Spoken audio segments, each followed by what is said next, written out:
প্রচণ্ড একটা বড় জায়গা নিয়ে বাড়িটা, যাকে অট্টালিকা বলা যায়। মানে শুরুতেই একটা যেটা মনে হলো, দরজা এন্ট্রির পাশের একটা দিক না কাঠ। তা চক্র, আমি অবশ্য মেডিটেশন করি, ওই জন্য চক্র নিয়ে একটু জানি যে চক্র যদি আমাদের ওপেন থাকে তাহলে কিছু জিনিস ফিল করতে পারবো। তা করতে করতে প্রায় 20-30 মিনিট মতো যখন হলো, একটা রুম বারবার আমাকে আকর্ষণ করছে। স্ক্যানারটা একটু না নেগেটিভ দেখাচ্ছে। আমার সঙ্গে ওই মুহূর্তে যেটা ঘটেছে, মানে নড়ছি না, আমার এনার্জি না নেই, আমার ড্রেন আউট হয়ে গেছে। যে হঠাৎ দেখি দুদু করে আওয়াজ হচ্ছে, ঠিক বাচ্চা যেন চলে গেল বা খেলছে, একটা হয় না একটা। থার্ড ডেতে বা ফোর্থ ডে, যাই হোক কোনো একটা ডেতে, ওনার হাজব্যান্ড বলছে, তুমি কাকে ডাকছো, কি বলছো? বলে ছেলে কি এখানে খেলছে পিলারের পেছন দিয়ে। বলছে সিঁড়ি থেকে ওঠার সময় যেন কি একটা তাড়াতাড়ি করে তার পাশ দিয়ে ঘুরে বেরিয়ে যাচ্ছে। আমি শাঁখ বাজাচ্ছি, শাঁখের আওয়াজটা এত বিকট দিদি ভাবতে পারবে না। ওখানে যার নামে যোগ্য হয়ে গেছে, পিণ্ডদান হয়ে গেছে, তার সঙ্গে আরও কেউ কানেক্টেড হয়ে আরও কিছু স্পিরিট ওখানে বসবাস করছে।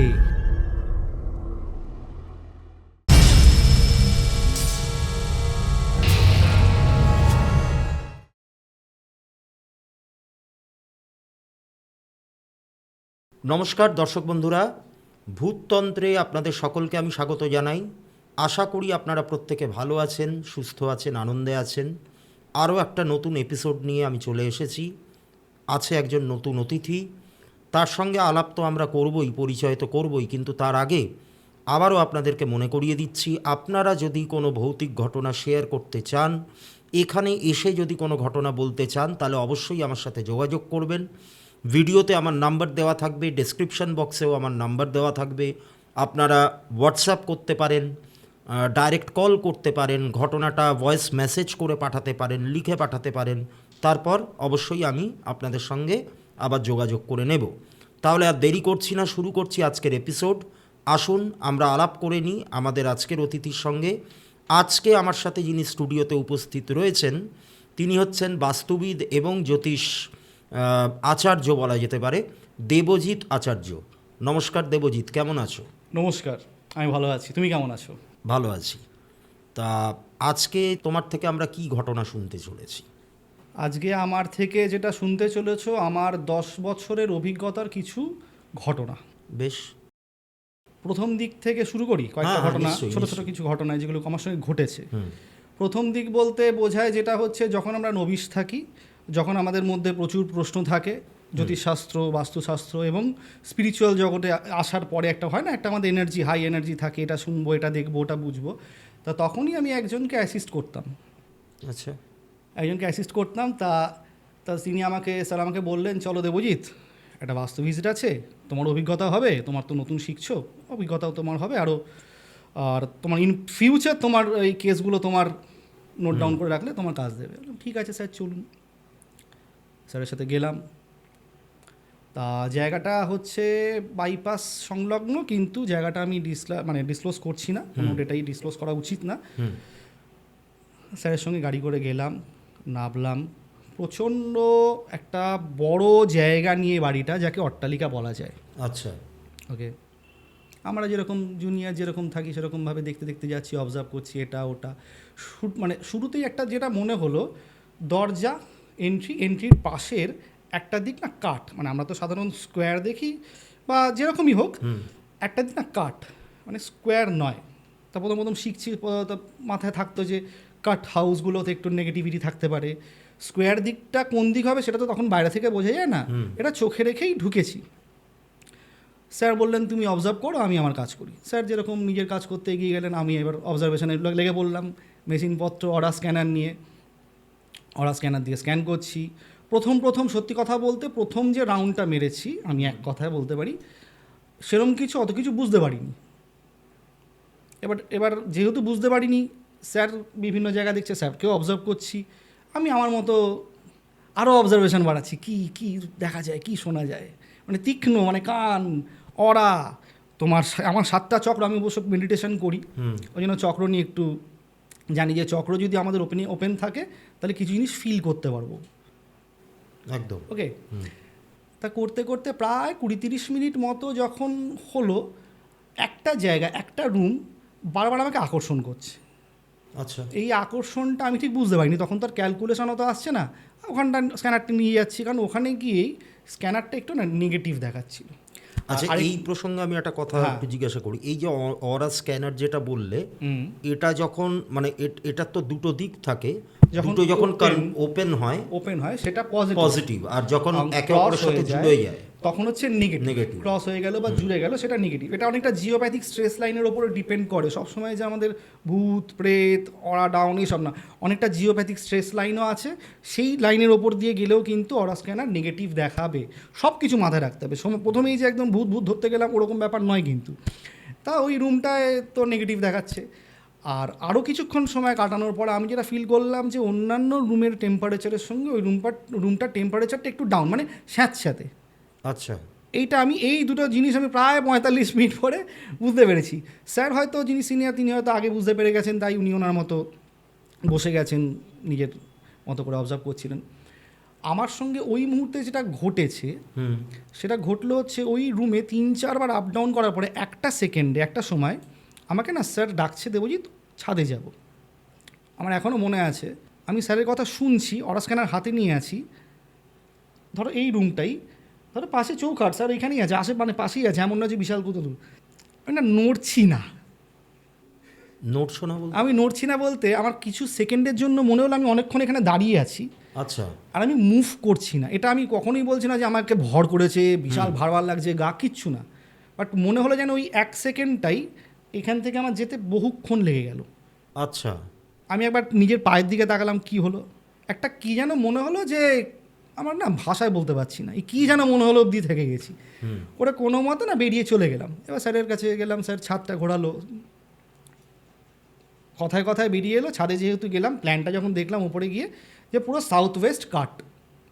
ওই যে বললাম ঢোকার সময় দেখেছি যে দরজার পাশেই একটা অংশ, বাড়িটা পুরোটা কাট হয়ে আসছে। তা সুতরাং সূত্র মিলে গেল যে সাউথ ওয়েস্টটা কাট। আচ্ছা, এই কাটের বিষয়টা একটু যদি দর্শক, কাট হলে বেসিক্যালি দেখুন, যে কোনো বাস্তু না একটু চৌকো বা স্কোয়ার হলে ভালো, শুভ। গোল ভালো না, ট্রায়াঙ্গেল ভালো না, এবং যেটা আরও ভালো না সেটা হচ্ছে একটা চৌকো বাস্তু মনে হচ্ছে, যেটা সাউথ ওয়েস্ট যদি কাট থাকে প্রচণ্ড অশুভ, এবং নর্থ ইস্ট যদি কাট থাকে অনেক সময় হয় না এরকম গিয়ে একটু ঢুকে গেল, আবার জুড়ে গেল। আচ্ছা, বুঝতে পেরেছি। এই ঢুকে যাওয়া অংশটাকেই কাট বলি আমরা। তা সাউথ ওয়েস্ট হচ্ছে রাহু কোণ, সে প্রসঙ্গ পরে আসছি, আগে ঘটনাটা বলে দিই। তা আমি তো ক্লিয়ার হলাম যে সাউথ ওয়েস্ট কাট, এবং এখানে কিছু ভৌতিক উপদ্রব রয়েছে। এবং আমার সঙ্গে যেটা নিচে ঘটলো, 1 সেকেন্ড 2 সেকেন্ড জানি না কত সেকেন্ডের জন্য হয়েছে, আমার ভাল লাগেনি। এবার ওইটার পরে আমি যখন ছাদ থেকে নিচে নামছি, আমার আবার ওই ঘরে যেতে ইচ্ছে করছে, কিন্তু কোন একটা এনার্জি মানে মনে হচ্ছে যে যাবো কি যাবো না, এবার যাবো কি যাবো নাতে চলে এসেছি। বললাম না, এটা প্রায় আমার শুরুর দিকের কেস, প্রচণ্ড হ্যাপাসাট একটা অভিজ্ঞতা তোমাকে শেয়ার করছি, এমন নয় যে একদম কালো ছায়া দেখে ফেলেছি হ্যান ত্যান এসব। এবার অরা স্ক্যানার মাধ্যমে এবং ড্রাউজিং পেন্ডুলামের মাধ্যমে প্রশ্ন উত্তর করা হয়। ঠিক আছে, প্রশ্ন উত্তরটা শিখেছি, প্রশ্ন উত্তরটা করছি, প্রশ্ন উত্তরটাতে কিছু আসছে, কিছু উত্তর হ্যাঁ বা না দিচ্ছে। প্রশ্ন ছিল আছো, হ্যাঁ আসছে। আমি আবার কনফার্মেশনের জন্য আবার প্রশ্ন করছি, আছো, 3 থেকে 4 বার হ্যাঁ আছে। তো এই হ্যাঁ আছেটা শোনার মানে দেখার পরে আমি একটু ডিফেন্সিভ হয়ে গেলাম, গিয়ে স্যারের আশেপাশে ঘুরছি। ডিফেন্সিভ যা হয়, আমি তো বলছি যে প্রথমকার ঘটনা। প্রায় 1.5 ঘন্টা হওয়ার পর আমি যেটা ফিল করলাম, আমার এনার্জি না নেই, মানে ড্রেন আউট হয়ে যাচ্ছে কিছুতেই, মানে কিছুই করিনি সারাদিন, মানে ওখানে ঘুরছি ফিরছি। এবার যার বাড়িতে গেছিলাম উনি ভালো খাবার দাবার খাইয়েছে, সবই চলছে, কিন্তু কোথায় যেন মনে হচ্ছে শরীরটা না ভালো লাগছে না। এবার আসি প্রসঙ্গে, কেন উনি ডেকেছিলেন, কেন ওই বাস্তুতে গেছি, ওনাদের কী সমস্যা হচ্ছিল। হাজব্যান্ড ওয়াইফ, তার 2 সন্তান এবং তার বয়স্ক মাকে নিয়ে থাকে। এক কথায় ভদ্রমহিলা বলেছিলেন আমি সোনার চামচ নিয়ে জন্মেছি, মানে অনেক অঢেল পয়সা, কিন্তু বর্তমানে অত্যন্ত সমস্যা চলছে এবং বেশ কিছু ঘটনা দেখা যাচ্ছে যেগুলো মেলাতে পাচ্ছেন না, মানে স্বাভাবিক লাগছে না। প্রথম ঘটনা হচ্ছে যখন উনি সকালবেলা ব্রেকফাস্ট করতে উঠতেন, সকালবেলা ব্রেকফাস্ট করার সময় ওনার হচ্ছে ওপেন কিচেন, এরকম বড় একটা স্পেস, ওপেন কিচেন, পাশের বাচ্চার রুম যেরকম হয় আর কি। উনি বলছিলেন যে আমি যখন সকালবেলার দিকে হাজব্যান্ড 9টার সময় অফিস যাবে, তার আগে তো রান্নাবান্না যা হয় ব্রেকফাস্ট, বাচ্চারও লেট স্কুলে যাবে, বাচ্চারও ওরকম 9টার সময় বা এরকম কিছু টাইমে যাবে, তো সুতরাং 7:30 7টা থেকে উনি ব্রেকফাস্ট বা এসব নিয়ে কিচেনে ব্যস্ত হয়ে যান। বলছেন যে হঠাৎ দেখি দুদুপ করে আওয়াজ হচ্ছে, ঠিক বাচ্চা যেন চলে গেল বা খেলছে, একটা হয় না একটা, হ্যাঁ হ্যাঁ। তা উনি একদিন এই যা, বাচ্চাটার নাম মনে নেই, সামথিং কিছুটা বলেছিল যে বিট্টু বা কিছু, এইসব শিখে গিয়ে ঘুমা, এখনও স্কুল টাইম হয়নি, একটু ঘুমিয়ে নে, এরকম একবার বলেছে। সেকেন্ড ডেও তাই করেছে, থার্ড ডেতে বা ফোর্থ ডে যাই হোক কোনো একটা ডেতে ওনার হাজব্যান্ড বলছে তুমি কাকে ডাকছো, কী বলছো? বলে ছেলে কি এইখানে খেলছে পিলারের পেছন দিয়ে, ওনাদের বাড়িতে খুব বড় বড়, বললাম অনেক বড় বাড়ি, অনেকগুলো পিলার আছে, ওই পিলারের পেছনে ইয়ে করছে, বলে তো ঘুমোচ্ছে। ও আচ্ছা, হয়তো ভেবেছি কিছু, বাট 3-4 দিন এই ঘটনা ঘটেছে, আর আজকে হাজব্যান্ডের এই মানে প্রশ্নটা যে কেন। তার পরের দিনও সেম ঘটনা ঘটে। এবার উনি একটু খুঁজলেন নিজে, এবার দেখলো 3 জনই ঘুমোচ্ছে বা কেউ নেই, প্রশ্ন জাগলো। আরেকটা জিনিস উনি অবজার্ভ করছেন, সন্ধেবেলা করে যখন উনি ছাদে কাপড় মানে তুলতে যাবেন, এবারে সব শুকনো ফুকনো হয়ে গেছে, কাপড়টা নিয়ে আসবো সন্ধেবেলা, বলছে সিঁড়ি থেকে ওঠার সময় যেন কি একটা মানে তাড়াতাড়ি করে তার পাশ দিয়ে উঠে উঠে বেরিয়ে যাচ্ছে, তাড়াতাড়ি করে তুতু করে বেরিয়ে যাচ্ছে, আবার নামার সময় সেম। এই দুটো জিনিস উনি অবজার্ভ করেছেন। তারপরে উনি আমার সিনিয়রকে যেরকম কন্ট্যাক্ট করে ইয়ে করেছে, তো এই সমস্যাটা উনি ভুগছিলেন। যেটা হলো প্রথম দিন ওইখানে গিয়ে তো অতটা ক্যালকুলেট করে বলা সম্ভব নয় যে ছেলে মেয়ে বাচ্চা বড় কার স্পিরিট কে আছে কি আছে, অত প্রশ্ন উত্তর তাড়াতাড়ি করে ওভাবে আসে না, ইম্পসিবল, এই জন্য সময় লাগে। তো সেই দিন আমি স্যার বললো, স্যার প্রথম তো অপশান বললো যদি কোনো অপশান থাকে তাহলে এটা ছেড়ে দেওয়াটা উচিত। তার কারণ হচ্ছে বাড়ির জমিতে কিছু পোতা, বাড়ির জমিতে কিছু দুর্ঘটনা ঘটেছিল। আচ্ছা, মানে যেই জমির ওপর বাড়িটা, যে জমির ওপর বাড়িটা হচ্ছে কিছু পোতা আছে, কিছু দুর্ঘটনা ঘটেছিল, যার কারণে এই সমস্যাটা চলছে।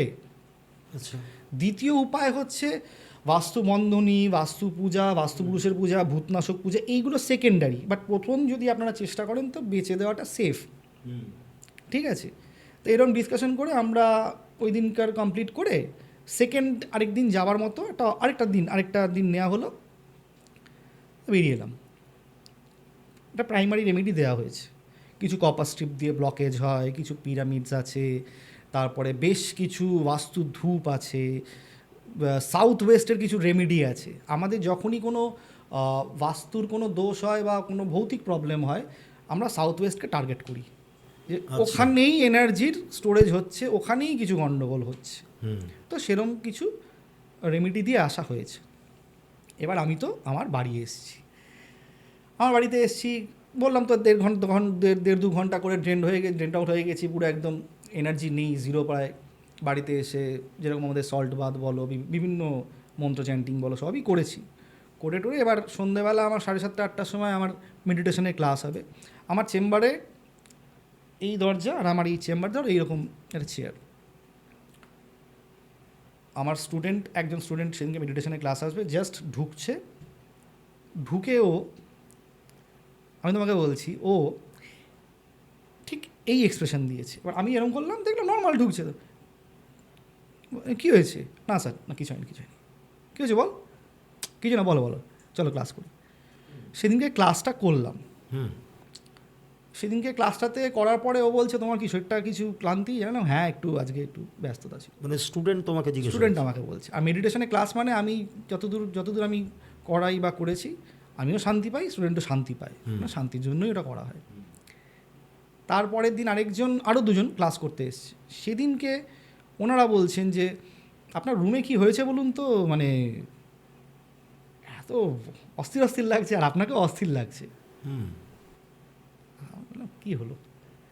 থার্ড ডেতে সকালবেলা যোগার ক্লাস ছিল, যোগার ক্লাসেরও স্টুডেন্টদের মন দেখছি টিকছে না, বা আমার যে কথা বলার পরে স্টুডেন্টদের যে ফোকাস থাকে সে ফোকাসটাও নেই, আর আমিও বলছি একটা অদ্ভুত এলোমেলো ব্যাপার ঘটছে। সেই দিনকের পর থেকে 3 নম্বর দিনের পর থেকে আমি সন্ধেবেলা আমি আমার রুমে বসে, যে রুমে চেম্বার সে রুমে বসে আছি, হঠাৎ আমার কি জানি না মন খারাপ হতে শুরু করলো। মন খারাপ বলতে না, এটা কীরকম একটা অদ্ভুত না, একটা হয় না একটা ছোটো বাচ্চা বাড়ি থেকে চলে গেল, আমি একটু মানে খুব ইমোশনাল হয়ে গেছিলাম। আমি আজকে তোমাদের পডকাস্টে এসে বলছি, আমার না মানে চোখ দিয়ে জল পড়েছে। এবার কেন করছে আমি ভাবছি কি আমি কি ডিপ্রেশনে যাচ্ছি।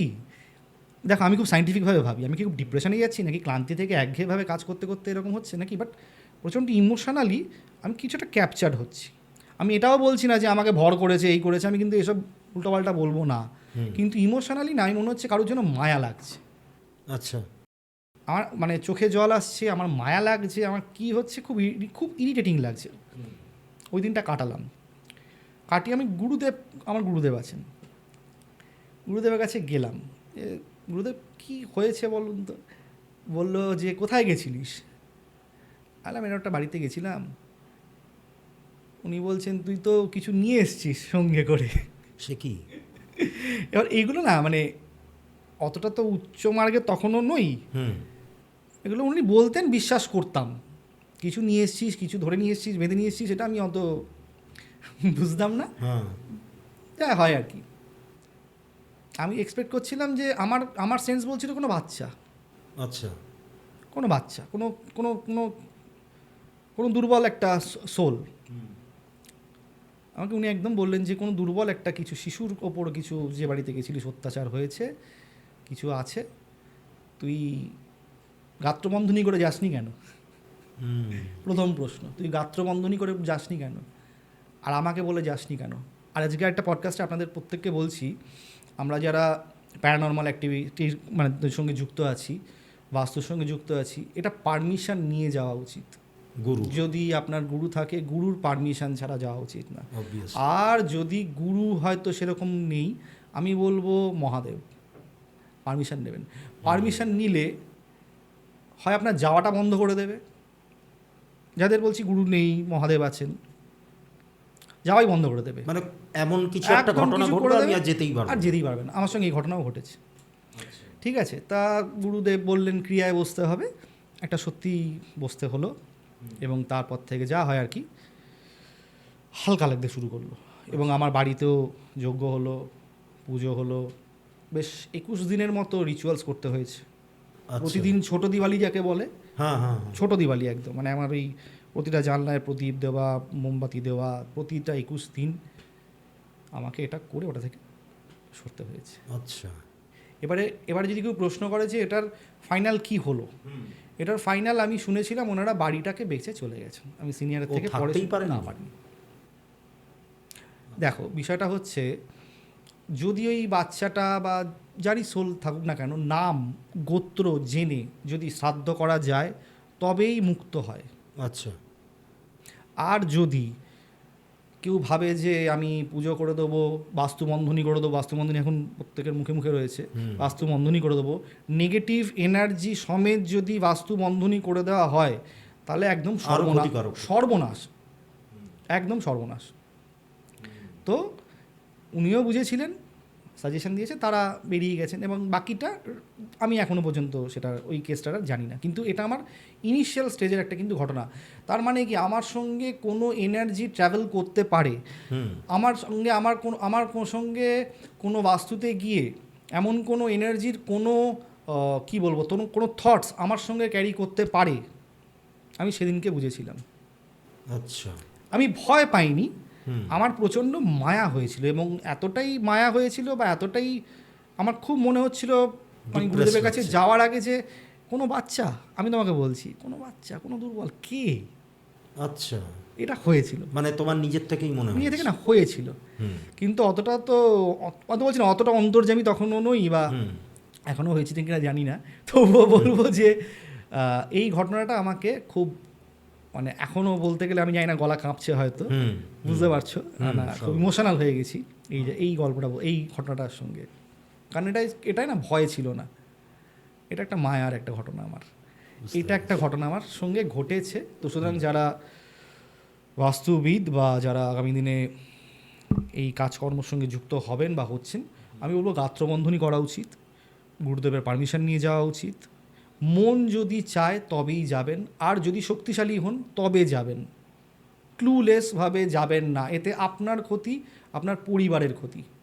মনে রাখবেন আপনার সঙ্গে আপনার পরিবার যুক্ত আছে, আমি এটুকুনি বলতে পারি। স্বাভাবিক। আচ্ছা, আর কিছু ঘটনা যদি শেয়ার করো, মানে তোমার।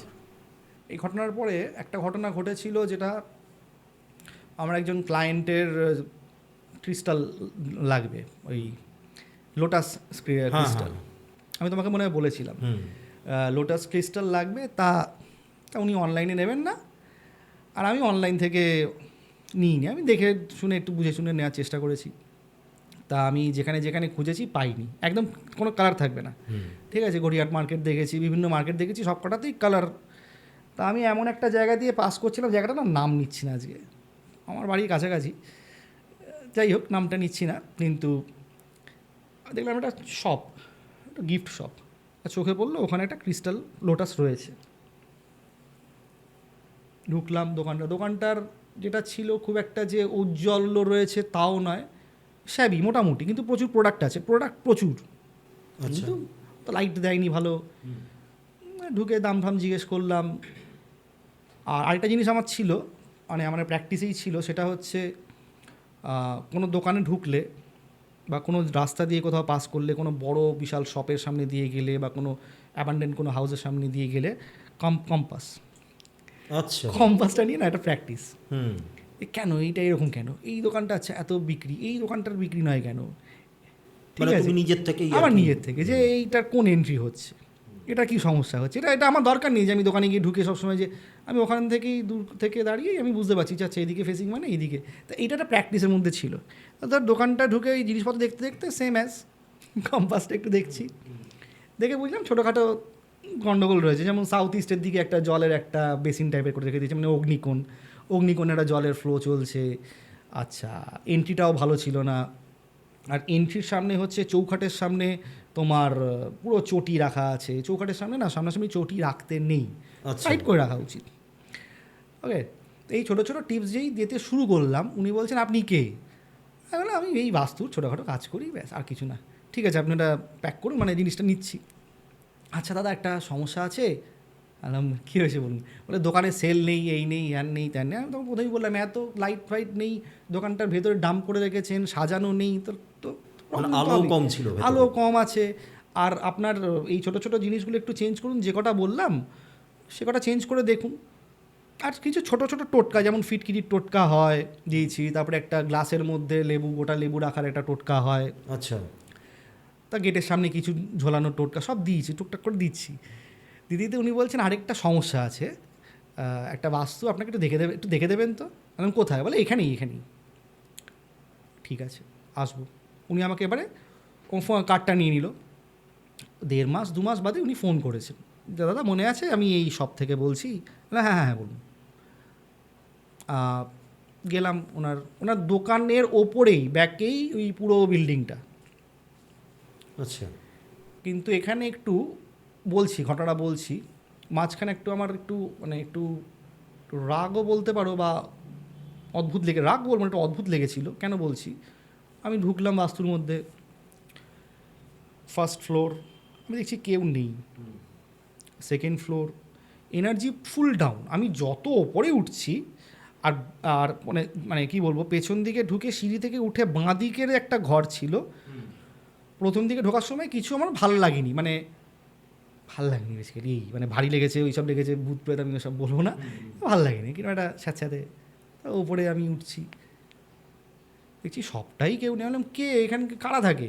বলে আমি এই দোকানের কর্মচারী, মালিক এখানে থাকে না, মালিকের পরিবার এখানে সব ম্যাক্সিমাম বিদেশ চলে গেছে, আমাকে দেখাশোনার জন্য দিয়েছে, কিন্তু ভাড়াও টেকে না, ভাড়ার লোকেরাও থাকে না, ভাড়াটেও থাকে না। বললাম কেন, কিছু হয়েছে?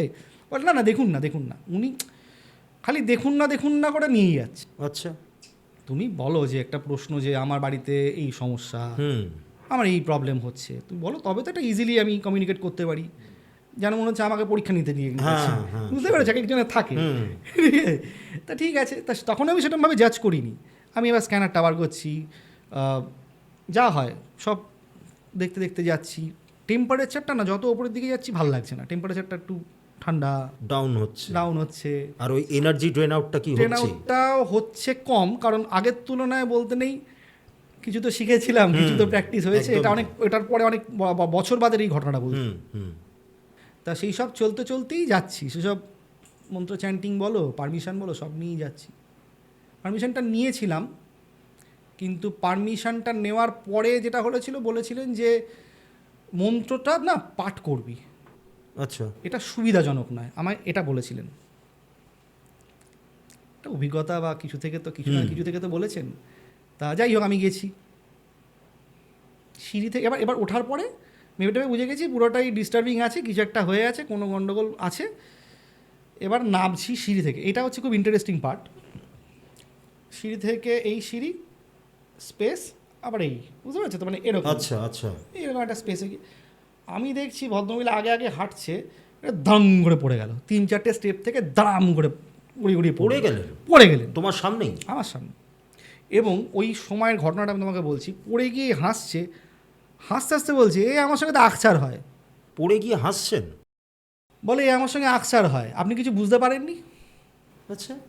আমি যেটা বুঝতে পেরেছি যে উনি যখন পড়লেন এবং উনি যখন বললেন, তারপরে কিছুক্ষণ টাইম লাইন পিছিয়ে গিয়ে দেখলাম, নিজেকে ফিল করলাম যে কিছু ওই টাইম না হলো, কিছু একটা হলো, এটা ধরফরানি হলো। হাওয়া গেল না কী গেল ভগবান জানে, আমি বুঝতে পারিনি, কিন্তু একটা ধরফরানি ওই টাইমটা হচ্ছিল। এবার আমি বললাম, কী বলতে চাইছেন, কী বুঝতে পারেননি মানে? আপনি এখনও বুঝতে পারেননি? এবার যাবো তো বুঝে গেছি, সেকেন্ড টাইম প্রশ্নের মতো তো এবার তো বুঝে গেছি যে এবার গণ্ডগোল আছে, এবার আমার ওই নিচের ঘরেই গণ্ডগোল আছে। যতক্ষণ আমি নামছি ততক্ষণ আমি বুঝতে পারছি এবার নিচের ঘরের কিছু একটা ঘটনা আমাকে বলবে। আমার না একটু অভিমান, রাগ, এটা ইরিটেশন তৈরি হলো যে তুমি পরীক্ষা নিতে ডেকেছো নাকি সলিউশন করতে ডেকেছো। স্বাভাবিক, হ্যাঁ। এবারে তো নামলাম, নেবে আমাকে বলার আগে আমি বললাম যে আপনার এই ডান দিকের ঘর, এই মানে বাঁ দিকের যে এই এই ঘরটায় কিছু হয়েছে, কী সমস্যা, এটা কে থাকে? বলছে, বাবা, উনি খুব বয়স্ক মহিলা, বাবা এই ঘরটায় একটা দুর্ঘটনা ঘটেছিল। আচ্ছা। এইখানে একটা দুর্ঘটনা ঘটেছিল, মানে সুইসাইডাল একটা ঘটনা। তারপর থেকে এই বাড়িতে কেউ টিকতে পারেনি, প্রচুর হোম যজ্ঞ এটা ওটা সব হয়েছে, এমন নয় যে কিছু বাদ রেখেছি, তারপরেও আমরা বুঝতে পারি কিছু একটা রয়ে গেছে। আচ্ছা। এবারে যেটা আমি পরবর্তীকালে ফুলফিল করে বুঝেছি কিছু প্রশ্ন উত্তরের মাধ্যমে, সেটা আমাদের আশা করি তাও নিয়ে ঘুরি, ওই যে বললাম কম্পাস নিয়ে ঘুরি, আর হ্যাঁ, এটাতে অনেক প্রশ্ন উত্তর দেয়। আর আরেকটা জিনিস প্রশ্ন উত্তর দেয় আমাদের সিক্স সেন্স আর কানেক্টিং পাওয়ার, যেটা হবে একদম। শুধুমাত্র যে মেশিনের উপর ভরসা করলে একটা লাইট উঠে গেল, তোমাকে এটা ওয়াইফাইয়ের কাছে নিয়ে গেলে এমনি উঠবে, হ্যাঁ ঠিক। এবং এটা দিয়ে কিছু জিনিস ক্যালকুলেশন করা যায়। ওকে, এবারে ব্রাউজিংয়ে বসলাম এবং নিজের মনের সঙ্গে বসলাম, ওখানে যার নামে যোগ্য হয়ে গেছে, মানে পিণ্ডদান হয়ে গেছে, তার সঙ্গে আরও কেউ কানেক্টেড হয়ে আরও কিছু স্পিরিট ওখানে বসবাস করছে। আচ্ছা, মানে যার পিণ্ডদান হয়েছে তার মুক্তি হয়নি? তার মুক্তি হয়ে গেছে, কিন্তু অনেক বছর বাদে পিণ্ডদান হয়েছে। ও আচ্ছা। সঙ্গে যে একেবারে যে সঙ্গে ওনার ভালো করে পিণ্ডদান হয়ে গেছে না, বয়স্ক ব্যক্তি, তার সঙ্গে দুর্ঘটনা ঘটেছে, সব বাড়ির লোকেরা বাইরে থাকতো, ডিলে হয়েছে, মানে ভালোভাবেও যে সাধ্যশান্তি হয়েছে তা না, কিন্তু ভয় পাওয়ার পর থেকে মানে সব ভূত ভাগাও ব্যাপার একটা হয়ে গেছে ওদের মধ্যে, এক কথায়। মানে যেটা সঙ্গে সঙ্গে করার কথা ছিল সেটা ডিলে করে, সেটা প্রচণ্ড ডিলে করেছে। ঠিক আছে, এবারে এই যে অতৃপ্তিতে থাকতে থাকতে কানেকশান হয়ে যায় আরও কিছু নেগেটিভ এনার্জির সঙ্গে। নেগেটিভ এনার্জিকে কানেক্ট করে। আমি তোমার সঙ্গে কানেক্ট করছি, তুমি একটা মানুষ, আমি একটা মানুষ, কিছু নেগেটিভ এনার্জিরও কানেকশান হয়। বহু গল্প শুনবে যেখানে একটা মানুষের মধ্যে 2টো স্পিরিট বা 3টে স্পিরিটের অ্যাটাক হয়েছে। হ্যাঁ। এটা কিছুটা সেই ঘটনা। ওনারা ক্লুলেস হয়ে গেছে, বলছে আমি তো দাদার এই করে দিয়েছি, সব হয়ে গেছে। এখানে অন্যান্য স্পিরিটের বসবাস হয়ে গেছে। আচ্ছা। এইবার সেইখানে কাজকর্ম হলো। কাজকর্ম হওয়ার পরে একটা বছর তো বললো যে ঠিকঠাক আছে, ভয় নেই, ভয় কম আছে, কিন্তু দোকানের যে উন্নতি সেটা দাদা সত্যি কথা বলতে অ্যাভারেজ। এবার আমি তখন ওনাকে একটাই কথা বললাম, আপনার মন থেকে সন্দেহ দূর করুন, আর লুকোচুরির মনোভাব নিয়ে যে আপনি দোকানে বসছেন সেই মনোভাবটাকে যদি দূর করে দেন, কারণ আপনি আমাকে ডেকেছিলেন, বলতে পারতেন যে এই সমস্যা, আপনি আমাকে ফার্স্টে টেস্ট করছেন, তার মানে আপনার মনের মধ্যে দুবিধা আছে। আপনার মনকে ক্লিয়ার করুন, ক্লেন্স করুন, আপনি বসুন, দোকান এমনি উন্নতি করবে। সবটা ওই বাইরের নেগেটিভিটি দিয়ে হয় না, ভেতরের নেগেটিভিটি থাকে। থাকে অবশ্যই। ভেতরটা যদি পজিটিভ হয়, অর্থ বলো, কর্ম বলো, বন্ধু বলো, সব অ্যাট্রাক্ট হবে। তো অনেকগুলো ইকুয়েশন কাজ করে। এই ঘটনাটা আমার সঙ্গে ঘটেছিল। বুঝতে পেরেছি। ক্রিয়া করতে হবে, সঠিক ক্রিয়া করতে হবে। সঠিক ক্রিয়া না করলে হবে না। হবে না। আচ্ছা, এই ঘটনাটা শুনতে শুনতে আমার যেটা মনে হলো, এই যে তুমি সুইসাইডের কেসটা বললে, তো বাস্তু মতে একটা বাড়ি যদি কমপ্লিটলি পারফেক্ট হয়, মানে ধরো মানে একদম ফ্ললেস, সেখানে কোনো রকম প্রবলেম নেই, তাহলেও কি সেখানে সুইসাইড ঘটতে পারে নাকি সেটার চান্স এটা কম? ডিপেন্ড করছে না, এখানেও না, এটা সম্পূর্ণ আবার বাস্তুকে বললেও হবে না। এখানে কিছু ঘটনা ঘটছে হরোস্কোপ, তখন ব্যক্তিগত জন্মছক। ব্যক্তিগত জন্মছকটা খুব ডিপেন্ড করছে, আর কর্মটাও ডিপেন্ড করছে। অবভিয়াসলি। আমার বাস্তুতে সবটা ঠিক করলাম, হুম। সব ঠিক, আমি একজন প্রচুর কোটিপতি মানুষ, আমার বাস্তুবিদকে ডেকে সব করলাম, কিন্তু আমি বাইরে একদম দুষ্কর্ম করে বেড়ালাম। এবার আমার যে সন্তান বা আমার যে নেক্সট জেনারেশন পিতৃদোষ নিয়ে জন্মালো, সেই পিতৃদোষের মধ্যে দেখা যাচ্ছে হচ্ছে নবমে কেতু, নবমে রাহু, শনি রবির কম্বিনেশান, অষ্টমপতির সঙ্গে একটা নেগেটিভ কানেকশান, বিভিন্নভাবে একটা পিতৃদোষ, শনি চন্দ্র মঙ্গলের কানেকশান, তার মানে একটা পিতৃদোষের কম্বিনেশান তৈরি হচ্ছে বাবার পিতৃর কর্মের মাধ্যমে। তারপরে শুরু হচ্ছে সুইসাইড বলো, ডিপ্রেশন বলো, অবনতি বলো। সুতরাং সব ঠিক করেও অনেকে ভুল আছে কর্মের। হ্যাঁ। এবার সেই ব্যক্তি যে কর্মটা খারাপ করছে তারও হরোস্কোপে হিসেব লেখা আছে যে কর্মস্থান ডিস্টার্ব আছে, দশম ভাব দেখো, লগ্ন ভাব দেখো, নবম ভাবে দেখো অধর্ম হয়ে বসে আছে। এটা একটা চেন, একটা সার্কেল। আমি বাস্তু ঠিক করলাম, আমার কাছে কোটি টাকা আছে, সব সেট করে দিলাম, করে এবার আমি বাইরে একদম নোংরামো করে বেড়াচ্ছি, আমার পরের জেনারেশন সর্বনাশ হয়ে যাবে। এটা পিতৃদোষ এইভাবে আসে। পিতৃদোষ কখনো বিনা কারণে হয় না, হতে পারে না। মানে আমার পূর্ব এবং পুরুষদের মধ্যেই পূর্বপুরুষদের মধ্যে হয়। এবং আরেকটা জিনিসও ঘটে, এটা আমি তোমাকে বলছি, এটা একটা অভিজ্ঞতা থেকে বলছি। বাড়ির সব ঠিক আছে, কিন্তু পিতৃদোষ সম্পন্ন একটা ফ্যামিলি, তার নেক্সট জেনারেশন এসে আমি দেখেছি নর্থ ইস্টে বাথরুম বানিয়ে ফেলেছে। আচ্ছা। ছিলই না, বাড়িটাতে কোনো নর্থ ইস্টে বাথরুম ছিল না। আমি সেই বাস্তুতে বাস্তু করতে গিয়ে দেখেছি, আচ্ছা ওনার ছকে পিতৃদোষ রয়েছে, ওনার ফাদারের প্রফেশনটা যা বুঝলাম দোষ করাই সম্ভব, ঠিক আছে, মানে এমন একটা প্রফেশনে যুক্ত ছিলেন। আমার বারবার খটকা লাগছিল যে এখানে তো মানে সবটা ঠিক আছে, এইটা কী করে ভুল আছে। আর এই জায়গাটা, নর্থ ইস্টের জায়গাটা মনে হচ্ছে কোনোভাবে কিছু ভাঙাচোরা বা কিছুটা এক্সটেন্ড করা হয়েছে বা কিছু একটা চেঞ্জ হয়েছে। তাই আমার মনে প্রশ্ন হলো যে আপনি বাড়ির কী চেঞ্জ করেছেন বলুন তো। প্রথমে তো প্রত্যেকটা মানুষের মধ্যে আমি একটা জিনিস দেখি যে প্রথমে কথাটা এড়িয়ে যায়। আচ্ছা। অদ্ভুতভাবে এড়িয়ে যায় না ভুলে যায় আমি জানি না। বেশ কিছুক্ষণ বাদে বলছে না বেশ কিছু বছর আগে আমরা এখানে একটা বাথরুম ছিল না দাদা, বাথরুম বানিয়েছি। বললাম এটা কী করেছেন, একটা বাস্তুপুরুষের মাথায় কি আপনি বাথরুম বসিয়ে দিয়েছেন? আপনাদের তো পেছন দিকে ওয়েস্ট নর্থে বাথরুম, নর্থ ওয়েস্ট ঘেঁষা বাথরুম, এবং ওপরের বিল্ডিংটাও সেইভাবে বানিয়েছে, ঠিক আছে, এমন সুন্দরভাবে বাস্তু। নেক্সট জেনারেশন করলো কি, এসে একটা সুন্দর করে ওখানে বাথরুম বসিয়ে দিল। তাহলে এটা ওই কর্মফল থেকে এসে এই জেনারেশন এলো, এই জেনারেশন কারণ তৈরি করে দিল। বাস্তুটাকে একটু ড্যামেজ হতে হবে, নাহলে অঘটন ঘটবে কী করে। এইবার একটা কথা আমাকে বলো, এই যে যেটা তুমি বললে পিতৃদোষ বা যাই বলো না কেন, তা পিতৃদোষ একটা বংশের তো একটা লাইনেজ আছে। দেখা যাচ্ছে যে একই বাবার বা 3 ভাই হয়তো, তাদের বিভিন্ন সন্তান, তার মধ্যে পার্টিকুলার একজন পিতৃদোষ পাচ্ছে, বাকিরা কিন্তু উন্নতি করছে, তার বা পূর্ব তারা হয়তো সেই বাড়ি থেকে বেরিয়ে গেছে, হ্যাঁ, লাইফে সেটেল হয়ে গেছে, কিন্তু পার্টিকুলার একজন কি দুজন পিতৃদোষ পেয়েছে।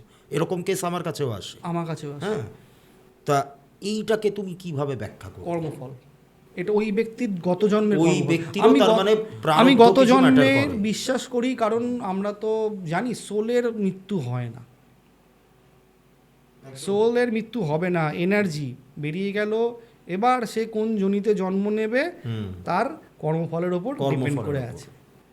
এখন আরেকটা জিনিস এখন খুব ট্রেন্ডিং বা বুঝি, আগের জন্মে আমি কে ছিলাম, হ্যাঁ, সেটা আগের জানার জন্মে একটা বিরাট। কে ছিলাম খোঁজার থেকে আগের জন্মে আমি কি কি ভুল কাজ করেছি খোঁজার জন্য একটা তোমাকে বলে রাখছি, D60 চার্টটা একটু দেখে নেবে। হ্যাঁ, হ্যাঁ, D60 চার্টটা দেখে সেই ব্যক্তির যদি বোঝা যায় যে শনি সংক্রান্ত গণ্ডগোল করেছে, তাহলে নিজস্থান ব্যক্তির ওপর অত্যাচার করেছে। রবি সংক্রান্ত কোনো গণ্ডগোল করেছে, তাহলে লিগাল কিছু গণ্ডগোল করেছে। শুক্র মানে হচ্ছে নারীর ওপর বা অপোজিট ইয়ের ওপর অত্যাচার। এটা অত্যাচার করেছে। সুতরাং D60 চার্ট দেখে যদি সেখান থেকে কিছু ক্যালকুলেশন করে তার রেমেডি করানো যায় বা তাকে বোঝানো যায় যে তোমার সঙ্গে এই ঘটনাটা এই কারণে ঘটছে, দেখবে সবার D60 মিলবে না। না, ওই 3 সম্ভব না। পুত্রের D60 চার্টে ভাব মিলবেই না, সময় তো আলাদা। ইভেন টুইনস হলেও দেখবে হাতের রেখা মিলবে না। হাতের রেখা মিলবে না। তো সুতরাং এটা ওই বা আমাদের কেপিতে যেটা বলে সাবলর্ড, সাবলর্ড সাবলর্ড, সাবলর্ডের অধিপতি কোথায় কি বসছে, সব হ্যাঁ, ক্যালকুলেশনগুলো এগুলো আলাদা change আলাদা হয়ে যাচ্ছে। চেঞ্জ হয়ে যাচ্ছে। তাহলে এই হচ্ছে হিসেব মিলবেই, কোনো না কোনোভাবে। কোনো না কোনোভাবে হিসেব মিলবেই। তোমাকে হরোস্কোপ দেখতে হবে, তোমাকে বাস্তু দেখতে হবে, দুটো মিলিয়ে দেখতে হবে। একদম। এবং আগের জন্মে আমি কে ছিলাম খোঁজার থেকে D60 চার্টে আমি কি কাণ্ড কারখানা ঘটিয়ে এসেছি সেইটা দেখা বেটার। সেইটা বেটার। এবার আরেকটা প্রসঙ্গে আসি। ধরো একটা জমি কিনে কেউ বাড়ি করছে, এবার বাড়ির ক্ষেত্রে তো একটা বাস্তুর ব্যাপার আছেই। অবশ্যই, হ্যাঁ, তোমরা গিয়ে দেখছো, এ করছো। এবারে ধরো একজন কোনো প্রমোটার ফ্ল্যাট বানালেন, তিনি হয়তো এগুলো মানেন না। হ্যাঁ, এবার ফ্ল্যাটে যে কটা ফ্লোর, মানে ফ্ল্যাটটাতে পুরোই বাস্তুদোষ হয়ে গেল। হয়তো দেখা গেল সেই ফ্ল্যাটটাতে 8টা ফ্যামিলি রয়েছে, প্রত্যেকের প্ল্যানিং সেম হবে প্রত্যেকটা ফ্লোরের। তার মানে কি ওই 8টা পরিবারই তখন সাফার করবে? 8টা পরিবার সাফার করে। প্রথম কথা হচ্ছে যে প্রথমে দেখতে হবে কার কি দশা, মানে জন্মছক দেখে। জন্মছক অনুযায়ী কার কি দশা।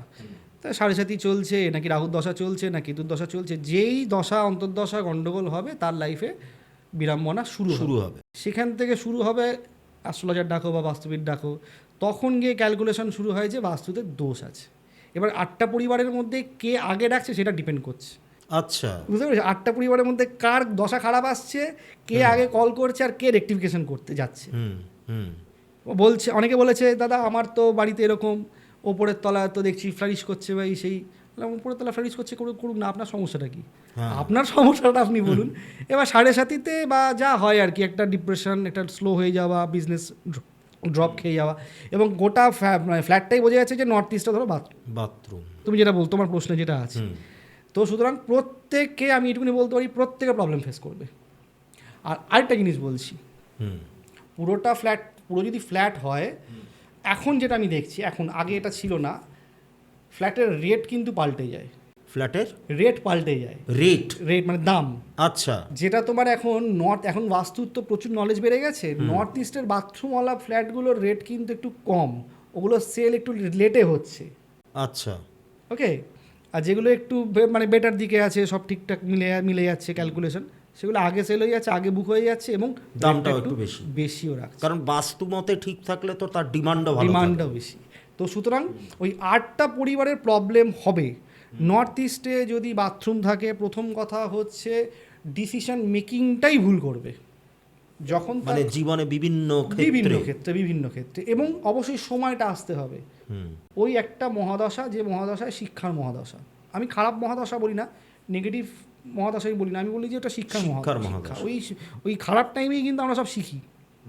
কিন্তু যেটা মেন কমন জিনিস থাকে, সেটা হচ্ছে প্রত্যেকটা ফ্যামিলির মধ্যে থাকবে হচ্ছে একটা মারক রোগ ব্যাধির একটা কিন্তু টেন্ডেন্সি থাকবে। মেন্টাল ইলনেসের একটা টেন্ডেন্সি থাকবে, কারণ বাস্তুপুরুষের ওটা মাথা। এবার তুমি একটা ভাবো, মাথা যদি আমার কাজ না করে আমি তো ভুলভাল বকবো, একদমই তাই। আমি ভুলভাল ডিসিশন নেব। সেটাই হচ্ছে বাস্তুপুরুষের নর্থ ইস্ট কর্নার। ওই জন্য বলি যে ওখানে বাথরুমটা রাখবেন না। ওখানে জলের ফ্লো হোক, খুব ভালো। ওখানে মন্দির স্থাপন করে দিন, খুব ভালো। বাথরুমের স্থান আলাদা, West West north, north West একটু ঘেঁষা ওয়েস্টের দিকে, খুব ভালো। আজকাল সবটা মেনে না চললেও অন্তত নর্থ ইস্টের বাথরুমটাকে অ্যাভয়েড মানছে, হ্যাঁ, এটা মানতেই হবে। আর আমি তো দেখছি আজকালকার দিনে প্রতিটা ফ্ল্যাটে অন্তত দুটো করে বাথরুম থাকছে, একটা বেডরুম কানেক্টেড। যদি নর্থ ইস্ট যদি আপনি কিনেও ফেলে থাকেন, আমি বলবো যে নর্থ ইস্টের বাথরুমের কমোডটাকে বাদ দিয়ে দিন। একদম। একটু স্যাক্রিফাইস করতে হবে। ভুল করে ফেলেছেন, এখন ফ্ল্যাট বিক্রি করে অন্য জায়গায় যেতে পারছেন না, ফ্যামিলির ভালোও চাইছেন, অন্তত ওই কমোডটাকে বাদ দিয়ে দিন। কমোডটা বেঁধে দিয়ে কপার স্ট্রিপ দিয়ে ওটাকে সিল করে দিতে হবে, গেটটাকে এবং এই বাথরুমের জায়গাটাকে। ওখানে আপনি চান করুন, কোনো অসুবিধা নেই। ওখানে জলের ফ্লো হলে কোনো ক্ষতি নেই। তো সুতরাং একটু স্যাক্রিফাইস তো করতে হবে। ওই একটা আমি মানে পুজো করে দিলাম, বা আমি আবারও বলছি পুজো করতে হবে, কিন্তু লজিক্যাল পুজো করতে হবে। একদম। আমি বাথরুমটা রেখে দিলাম মনে শান্তির জন্য, ঠিক আছে, একটা টাকা দিন, একটা পুজো পার্বণ করে দিয়ে সেটেল করে দিয়ে যাচ্ছি, এইটা করা যাবে না। ওটা করার পর এটা করো। সবটাই বললাম চেন সিস্টেম, ওটা করার পর এটা করো, একদম। তাহলে কিন্তু লাভ আছে। কারণ নর্থ ইস্ট কিন্তু সত্যি কথা বলতে একটা মারক রোগ দেয়, এটা হচ্ছে কিন্তু ক্যান্সার হয়। ক্যান্সার মানে নর্থ ইস্ট ডিস্টার্ব থাকলে সেই বাড়িতে ক্যান্সার হবে, কারুর না কারুর একটা ক্যান্সারের প্রবলেম, একটা প্রবণতা থাকেই। এটা আমি প্লিজ ভয় দেখাচ্ছি না আপনাদের পডকাস্টে এসে, কিন্তু আমার ডেটা তাই বলছে। আচ্ছা, আমার ডেটা তাই বলছে যে এটা হয়। আর মেন্টাল ইলনেস, কারুর না কারুর কোনো একটা মেন্টাল ইলনেস থাকবে। ফ্যামিলি গ্রোথ প্রবলেম হয়ে যায়, পরবর্তী জেনারেশন যেতে সমস্যা হয়ে যায়, প্রেগনেন্সিতে অনেক সমস্যা হয়ে যায়, ডিলে হয়ে যায়, কারণ কি গ্রোথটাই তো আটকে দিচ্ছে বংশের। আচ্ছা, এবার আমরা যদি আবার একটু ওই মানে প্যারানর্মাল বিষয়গুলোতে ফিরে আসি। আচ্ছা, একটা মানে বাড়িতে হ্যাঁ, যদি কোনোভাবে এরকম নেগেটিভ এন্টিটি, সেটা তোমার কোনো তন্ত্রক্রিয়ার দ্বারা চালানি বলো, বা সেই বাড়িতে ঢুকেছে, প্রবেশ করেছে, কেউ ক্যারি করে নিয়ে এসছে, যাই বলো না কেন, আমি যেটা শুনেছি যে স্টেপ বাই স্টেপ সেই স্পিরিট মানে সেই পরিবারের ক্ষতি করতে থাকে। যেমন ফার্স্ট অফ অল ওরা আর্থিক দিকটাকে শুনেছি প্রচণ্ড রকম ড্যামেজ করে, তারপরে ধীরে ধীরে সম্পর্কগত জায়গাগুলোকে খারাপ করে, তারপরে হেলথ রিলেটেড ইস্যুস, পরিবারের মধ্যে একটা মিসআন্ডারস্ট্যান্ডিং, মেন্টাল ইলনেস, এরকম সব নানান রকম হতে থাকে। তা এইগুলো মানে এইগুলোকে কিভাবে ব্যাখ্যা করবে তুমি? মানে স্পিরিট এই ধাপগুলোকেই কেন ফলো করে? কারণ আমি যত মানুষের থেকে যত ঘটনা শুনেছি, তাদের কিন্তু এইভাবেই অবক্ষয়টা শুরু হয়েছিল। প্রথম কথা হচ্ছে স্পিরিট মানে হচ্ছে যার কাছে কাউকে পাঠিয়েছে বলছে, চালান করেছে বলছে, চালান করেছে বা কোনোভাবে চলে এসেছে। তার মানে আমার ধরো ওই ব্যক্তিকে পছন্দ নয়, বা এ আমার অফিসের বস হতে পারে, আজকাল বিভিন্ন জায়গায় এ আমার অফিসের বস, বা আমার পাড়ার অপোজিটে আমার এই ভদ্রমহিলার বাড়িটা আমার ভালো লাগছে না, এত উন্নতি করছে, দে দে একটা কিছু একটা বান ফান মেরে দে, একটা শুষ্ক বান মেরে দে, বা এরকম কিছু করে দে। এইবার অনেকে তো বুঝতে পারে না যে আমি স্পিরিট ফাটাচ্ছি না কি করছি, অনেকে শুধু চাই হচ্ছে ক্ষতি করে দাও, ক্ষতি করে দাও। কিন্তু নবিশরা ভাবতে পারে না যে আমি কত বড় ক্ষতি করতে চলেছি, তারও করতে চলেছি, আমার নিজেরও ক্ষতি করতে চলেছি। আচ্ছা, ব্ল্যাক ম্যাজিক বা স্পিরিট যেটা যদি বলো, কাউকে চালান করলাম, এই ক্ষেত্রে প্রথমে হচ্ছে হেলথটাকে আমি দেখেছি, হেলথটাকে ডাউন করে, ফাইন্যান্সটাকে তো ব্লক করেই, কারণ সব কটাকেই ব্লক করে, এবং ডেভিলের সঙ্গে ডিল হয়, ডেভিলের সঙ্গে ডিলিং হয়। তুমি ওই বাড়িতে যাচ্ছ, তার পরিবর্তে তুমি এটা পাচ্ছ। আচ্ছা, রক্ত পাচ্ছ, যৌনতা পাচ্ছ, মাংস পাচ্ছ। ওদের তো আর টাকা পয়সা দিয়ে পাবে না, ওদের এইটাই চাই, ঠিক আছে? এই তিনটে জিনিস ওদের সঙ্গে ডিলিং হয়। সেইভাবেই কোনো না কোনো ব্যক্তির জন্মছক যদি একটু দুর্বল হয়, তার উপর বেশি অ্যাটাক হবে, সে শুকনো হয়ে যাবে, সে রোগাগ্রস্ত হয়ে যাবে, সে নেশাগ্রস্ত হয়ে যাবে, সে ভুলভাল কাজ করতে ব্যস্ত হয়ে যাবে, সেখান থেকেই অবক্ষয় শুরু হবে। আচ্ছা, এটা হতে বাধ্য এবং হবেই। কিন্তু এখানে একটা বিষয় হচ্ছে, যে করছে যে করছে তারও ক্ষতি হয়। সেটা কখন হয়? এটা অনেকটা পরে, অনেক পরে। অনেকটা পরে, অনেকটা পরে। এটা আমি দেখেছি। এটা কেন হয় এটার ব্যাখ্যা সব কিছুর ব্যাখ্যা হয়ে গেলে তো হয়েই যেত। হ্যাঁ, আমি তো বলছি এটার কোনো আমি ব্যাখ্যা পাইনি, কিন্তু আমি রেজাল্ট দেখেছি যে অনেকটা বছর 20-30 বছর বাড়ি একটা বাড়ির ওপর তন্ত্র করেছে, সে ভদ্রমহিলা আছে, সামনের বাড়ি থেকে লোড মানে এটা ওটা করছে, ফুল ফল ফ্লারিশ করেছে, সে সবই সেটেল। তো শেষ বয়সটা সে একদম বিচ্ছিরিভাবে মানে যাদের প্রচণ্ড ওপর কষ্ট হলো, পেল। এবার এটাও বুঝতে হবে যাদের ওপর হলো বিনা কারণে কোনো কিছু হয় না। যাদের ওপর হলো ওই পরিবারের কোনো ব্যক্তি কিছু কারণে ওনার সঙ্গে শত্রুতা করেছে বা সম্পর্ক রেখেছিল, হয় আমি এই শত্রুতা জায়গাটাতেই আসছি বা সম্পর্ক। মানে এই শত্রুতা বলো বা সম্পর্ক বলো, ধরো একটা কেউ আমার ওপরে কিছু ক্রিয়া করলো খারাপ, বিনা কারণে কিন্তু না হবে না, আমি তোমাকে হ্যাঁ, প্রথমেই হ্যাঁ। বলছি বিনা কারণে কিন্তু আমি তোমাকে অজান্তে এসে আমি ক্রিয়াফিয়া করবো না। হ্যাঁ, কিছু তো আমার কিছু একটা আছে। তাই হ্যাঁ। এই যে কানেকশনটা কি মেনলি পাস্ট লাইফেরই কানেকশন? এটা যদি বলো, হ্যাঁ পাস্ট লাইফ বলতে পারো, কিছুটা পাস্ট লাইফ বলতে পারো। আর এই লাইফটাও তো পড়ে আছে, এই লাইফেও তো আমরা অনেক পাপ কাজ করছি, এই লাইফেরও হতে পারে, এই লাইফেরও হতে পারে। সব আমরা পাস্ট লাইফ থেকেই যে নিয়ে আসছি কেন, এই লাইফেও হতে পারে। নতুন শত্রু জন্ম দিচ্ছি। ষষ্ঠ ভাব, এর জন্য দেখতে হবে ষষ্ঠভাবে যদি কেতু থাকে, রাহু থাকে, তার তন্ত্র দ্বারা ক্ষতি হবে। অষ্টমভাবে যদি কেতু রাহু দ্বারা ডিস্টার্ব থাকে, লগ্ন যদি অষ্টমে থাকে, ও তন্ত্র দ্বারা কিন্তু ক্ষতি হবে। আচ্ছা, ঠিক আছে, এখানে হরোস্কোপ চলে আসছে, পাস্ট লাইফের কানেকশানও হতে পারে, হতে পারে। তো সুতরাং এবারে ব্ল্যাক ম্যাজিকে যদি বুঝে যায় যে আমার সঙ্গে ব্ল্যাক ম্যাজিক হয়েছে, আমি বলবো সঙ্গে সঙ্গে রেমেডি করা উচিত। ভালো কোনো পণ্ডিতের সঙ্গে যোগাযোগ করে, বাস্তুবিদ হোক, অ্যাস্ট্রোলজার হোক, প্রপার রেমেডি করা উচিত। এবং রেমেডির সঙ্গে নিজেকেও বুঝতে হবে, আমাকে শান্ত হতে হবে। অনেককে আমি দেখেছি কোনো মতে রেমেডি করে এই হয়ে গেল, এটা পুজো করতে হবে, এই দিনে পুজো না, আগে নিজেকে পাওয়ারফুল করতে হবে, নিজেকে বিলিভ করতে হবে। তারপরে ওই বারবার বলছি, যতক্ষণ না নিজের আত্মা শুদ্ধিকরণ হচ্ছে, বাড়িতে পুজো পার্বণ করে হবে না, অত সহজ নয়। ব্ল্যাক ম্যাজিক কাটানো যায়, এবং সেইগুলোর ওপর বিশ্বাসও রাখতে হবে। ব্ল্যাক ম্যাজিক কাটানো যায়, খুব গভীরভাবে কাটাতে হবে। আমরা এই যে ধরো কিছু ক্ষেত্রে ধরো না, আমি তোমাকে একটা ছোট্ট টোটকা বলছি। এটা যদি তুমি তোমার একটা ছোটো ভাঁড়ের মধ্যে, প্রথম লেয়ারে হচ্ছে তোমার নুন, সি সল্ট। প্রথম লেয়ারটা হচ্ছে নুন রাখবো, সি সল্ট। তার উপরে রাখবো হচ্ছে হলুদের লেয়ারটা রাখলাম। তার উপরে রাখবো হচ্ছে ফুলওয়ালা লবঙ্গ, 5টা ফুলওয়ালা লবঙ্গ রাখবো, 5টা কড়ি রাখবো। তার ওপরে আমি দিয়ে দেবো হচ্ছে তোমার 11খানা লঙ্কার, শুকনো লঙ্কার বীজ 11খানা ছিটিয়ে দেবো, দিয়ে বন্ধ করে দিলাম। আমার বাড়ির সাউথ ওয়েস্ট কর্নারে একটা রাখবো। অবশ্যই এটাকে যখন করব সেটা পূর্ণিমার সময় হতে হবে। সাউথ ওয়েস্টে রাখলাম এবং একটা গেটের সামনে রাখলাম, 2 জায়গায় রাখতে হবে। আচ্ছা, আমি ভেতর থেকেও তাড়াবো, আমি বাইরে থেকেও আর ঢুকতে দেবো না। আমি শুধু গেটে রেখে দিলাম, আমাদের ভেতরে তাণ্ডব হচ্ছে, সে তো বেরোতে পারছে না। আমি আগে বাইরে ভেতরটাকে ডিস্টার্ব করে দেবো ওর জন্য। চলো, যেই থাকো মুক্ত হও। আর হ্যাঁ, কমিউনিকেট করার যদি কারোর ক্ষমতা থাকে, ক্ষমা চেয়ে মুক্তি চাও, ক্ষমা চেয়ে নাও। যদি কারোর কমিউনিকেশন করার ক্ষমতা থাকে, একবার ক্ষমা চাইতে হবে। বিনা কারণে তোমার উপর শাস্তি আসছে না, একদম বিনা কারণে শাস্তি আসে না। আমার স্কুলের টিচার আমাকে মারবে বিনা কারণে না, আমি দুষ্টুমি করেছি বলে। এবার কোন জন্মে করেছি আর কী কারণে করেছি জানি না, ভুলে গেছি কী হয়েছে, কিন্তু ক্ষমাটা চেয়ে ছেড়ে দাও। ক্ষমা যদি হয়ে গেল তো হয়ে গেল, এইটা হচ্ছে ফার্স্ট লেভেল। তারপরে তোমাকে যেতে হবে, যদি তারপরেও না হয় তখন তোমাকে ভূতনাশক যজ্ঞ, আমি সবথেকে ভালো বলবো ভূত চতুর্দশীর সময় একটা বিরাট ক্রিয়া হয়, ভূত চতুর্দশীর রাতে, তখন সে সেই বিষয়ে কাজ করতে পারে।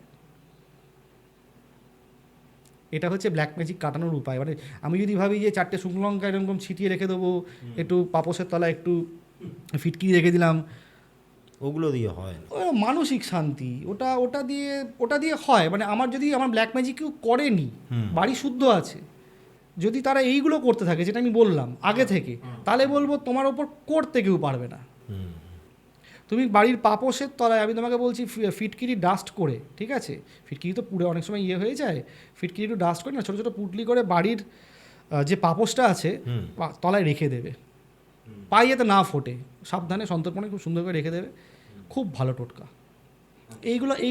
এইগুলো করা উচিত ব্ল্যাক ম্যাজিক হওয়ার আগে পর্যন্ত, এবং আজকের দিনে বলবো প্রত্যেককে করা উচিত, কারণ ব্ল্যাক ম্যাজিক যখন তখন হতে পারে। আজকে আমি একটা অফিসের সিইও হয়ে গেলাম, বস হয়ে গেলাম, ম্যানেজার হয়ে গেলাম, কোনো হয়তো দুর্বল মানে এমপ্লয়ি ভাবছে স্যারকে যদি বস করে নিই আমার চাকরিটা চলে যেতে পারে, ঠিক আছে, তো এরকম হতেই পারে, এরকম কেস আমার কাছে এসছে, তা আমি আগে থেকে বাবা আমি বাড়িটাকে সেফ রাখলাম। তো সুতরাং ব্ল্যাক ম্যাজিক হতে দেখেছি প্রচুর, কিন্তু এর রেমেডি সহজ নয়, এর রেমেডি আমি বলবো খুব সহজ নয়, আর ক্ষমা চাইতে হবে তোমার কারণে, আমার বিনা কারণে আমার সঙ্গে ব্ল্যাক ম্যাজিক হচ্ছে না। আমি সব সময় সূত্র খুঁজি, লিঙ্ক খুঁজি, আমি যে কোনো বাস্তুতে যখন যাই, কবে কিনেছেন, কেন কিনেছেন, কোথা থেকে কিনেছেন, এখানে কে থাকতো। আরেকটা ঘটনা তোমাকে বলছি, এটা ব্ল্যাক ম্যাজিক নয়, এটা স্পিরিট নিয়েই বলছি। তোমার ব্ল্যাক ম্যাজিক সংক্রান্ত কি আর কোনো প্রশ্ন আছে তাহলে বলতে পারো। মানে এখানে আরেকটা বাস্তুর কল এসেছিল, তা সেখানে আমি গেছি, নর্মাল একটা ফ্ল্যাট, ফার্স্ট ফ্লোরে উঠলাম, ওঠার পরে তখন বাজে হচ্ছে সকাল ওই 11:30, 11টা 11:30 এরকম কিছু বাজে। হাজব্যান্ড বাইরে থাকেন, উনি ওনার সন্তানকে নিয়ে, ভদ্রমহিলা ওনার সন্তানকে নিয়ে, একটা কাজের মাসিকে নিয়ে আর একমতো দিদিকে নিয়ে থাকেন। ছেলে সেদিনকে স্কুলে গেছে, তা সেই কারণেই ডেকেছে যে বাস্তুর কাজগুলো একটু দেখে নিন, একটু সমস্যা হচ্ছে। উনি প্রথমেই সমস্যাটা আমাকে বলে দিয়েছেন যে সমস্যাটা হচ্ছে যে উনি এটা আগেই বলে রাখি, উনি এটা সেকেন্ড হ্যান্ড ফ্ল্যাট, এটা সেকেন্ড হ্যান্ড ফ্ল্যাট, আচ্ছা, ঠিক আছে। তো ঢোকার সঙ্গে সঙ্গে আমাকে বললেন যে এই সমস্যা, আমার রাত্রিবেলা হলেই মনে হচ্ছে কেউ গলার টিপছে, আর আমার ছেলে ঘুমোতে পারছে না। আমার বাপের বাড়ি খুব কাছেই, রিসেন্টলি আমাকে এখন যা হালে হয়েছে যে আমাকে বাপের বাড়িতে গিয়ে থাকতে হয় মাঝে মাঝে, কিন্তু এটা আমি ফ্ল্যাটটা ছেড়ে আমি কী করে থাকবো, তো সম্ভব না। তা আপনাকে ডাকলাম যদি কিছু বলতে পারেন কী হচ্ছে, কেন হচ্ছে।